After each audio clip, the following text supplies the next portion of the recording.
Ashe ba so na kike ba, ban yi zaton yaudara ba. Tun da kan kike muradi to kin ga ba za na ƙara so ba.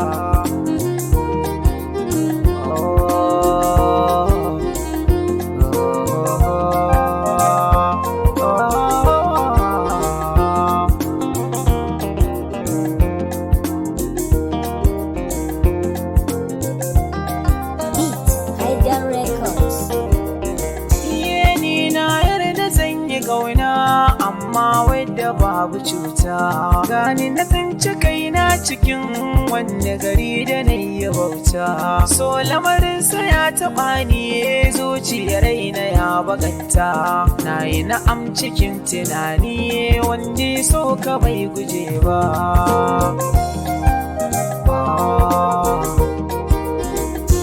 To dama kina da burin zaki guje na ban sani ba, mai ya saka kika kama zuci tuntuni wai baki bari ba. Sai da na kama na yi sabo da ke yarda ko ban ƙi ba, amma kin kamanta komai duk hidimar ki ban gaza ba.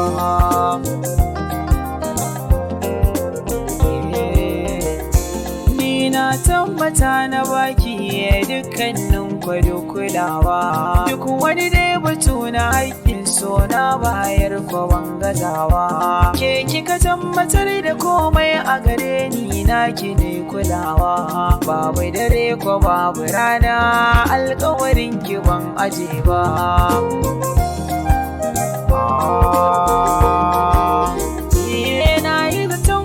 Zuciya ce din laifin ki sai na manta, kin yali na yara kankana wanda ake kira da wauta. Kin gaza gane masu sanki da wanda suke shirin mugunta, sai kika miƙa duka yarda ga wanda a ransu ba su so ki ba.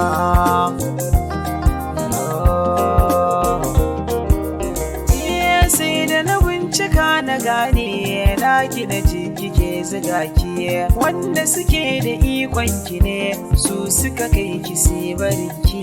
Mai kwadayi yana a motar wahala ƙarshe ya zama jaki, zai zama babu nan babu can ƙarshe ne ba zai yi kyau ba.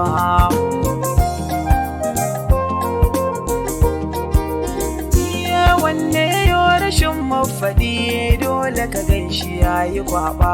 Dama wai akwai iyayen da girman nasu ba su rike ba, za ki ci darajar haihuwa wasu diyan ba su biyo ki ba. Mai sara macijiya har 'ya'yanta ba ta bari ba.